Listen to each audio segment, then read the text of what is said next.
کرتی ہوں کہ آپ سب لوگ ٹھیک ہوں گے، خوش ہوں گے، شاد ہوں گے اور آباد ہوں گے۔ آج مجھے جس موضوع پہ بات کرنے کا موقع ملا ہے وہ یہ ہے کہ اللہ کن لوگوں کو نوازتا ہے۔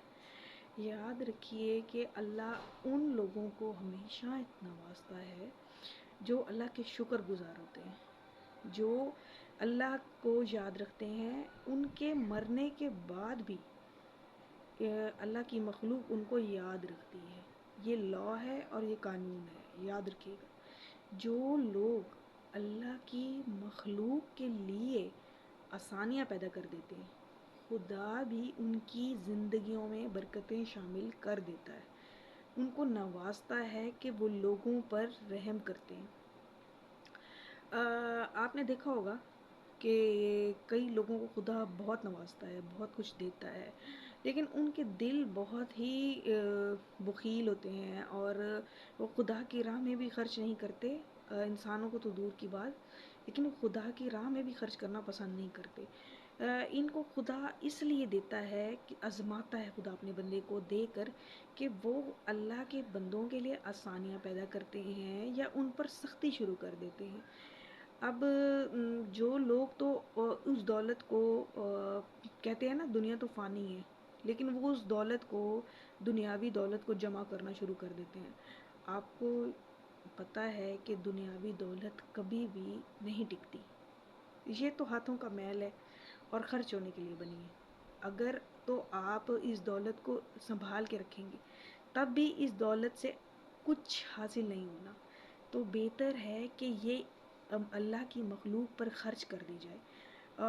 جو دولت ہم اللہ کی راہ میں اور اللہ کی مخلوق پر خرچ کرتے ہیں وہ خدا ہمیں دگنی تگنی کر کر ہمیں واپس لوٹا دیتا ہے۔ اور جو دولت ہم اس آسرے پر سنبھال کے رکھتے ہیں کہ یہ ہماری پوری زندگی کام آئے گی، تو وہ دولت تو نہ ہمارے اپنے کام آتی ہے، بلکہ بعض اوقات جو دولت ہم تجوریوں میں، بینکوں میں اور سنبھال کر رکھتے ہیں، لاکروں میں، سونے، زیورات، جواہرات اور مال و اسباب، وہ مرنے کے بعد آپ کے جن لوگوں سے آپ بچاتے ہیں، چھپاتے ہیں یا وہ کرتے ہیں، تو وہی لوگ استعمال کر رہے ہوتے ہیں۔ یاد رکھیں کہ یہ دولت تو ہاتھوں کا میل ہے، اور اس کا جو لوگ آسانیاں پیدا کرتے ہیں اللہ کی مخلوق کے لیے، ان پر خرچ کرتے ہیں، خدا اس کو نواز دیتا ہے۔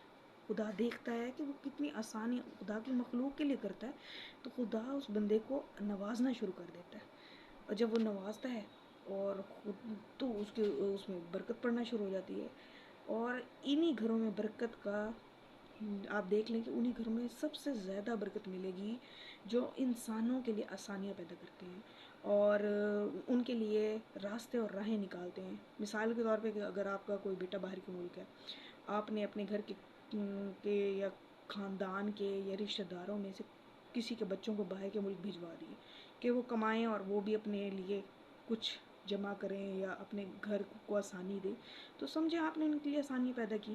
کبھی آپ کا مثال کے طور پہ آپ نے کسی کی بیٹی کو پڑھا دیا، اس پہ تعلیم کا خرچہ دے دیا اس کو، تو آپ نے اس کے لیے آسانی پیدا کر دی۔ کسی کی بیٹی کی شادی ہو رہی ہے تو آپ نے اس کو مطلب کہ جہیز کا سامان دے دیا یا پھر اس کی شادی کا خرچہ اٹھا لیا، تو آپ نے اس کے لیے آسانی پیدا کر دی۔ ایسے ہی ہوتا ہے نا کہ اسی طرح یہ زندگی ہوتی ہے آسان، لیکن ہم ان خدا کی کہ جو مصلحتیں ہیں ان کو سمجھ نہیں پاتے، تو بس یہیں سے آسانیوں کا معاملہ شروع ہو جاتا ہے۔ اور آپ خود دیکھیں کہ جن گھروں میں جوڑ کے مطلب کہ آپس میں پیار محبت سے، صلح اتفاق سے رہا جاتا ہے اور مل جل کے کھایا پیا جاتا ہے، مطلب لالچ ہوس نہیں کی جاتی، وہاں دیکھیں رونقیں اور برکتیں راج کرتی ہیں۔ کیوں؟ کیونکہ آپ نے اپنے گھر کے جو دسترخوان ہے اس کو لمبا کر دیا۔ ہاں، پیسہ آنے سے کبھی بھی اپنے آپ کو محدود مت کریں، بلکہ اپنے دسترخوان جو ہیں ان کو لمبا کریں۔ کیوں؟ کیونکہ آپ ان پر اپنے جیسے کہتے ہیں نا کہ وہ کھانا لگاتے ہیں، تو آپ ان کے دسترخوان مطلب بڑے کرنے کا مطلب ہے کہ آپ اپنے رشتہ داروں کو، اپنے گھر کی اولاد کو ان کے لیے آسانیاں پیدا کرنا شروع کر دیں، کیونکہ آپ دیکھیں گے کہ دن بدن آپ کے مال و اسباب میں ترقی ہونا شروع ہوئی ہے۔ اور اضافہ ہونے لگے، وہ ساری برکتیں وہ ان دعاؤں کا سبب ہوتی ہیں۔ میں امید کرتی ہوں کہ آپ لوگ ان باتوں پہ غور کریں گے اور اپنی زندگیوں کو آسان بنائیں گے۔ مجھے اجازت دیجیے، شکریہ، اللہ حافظ۔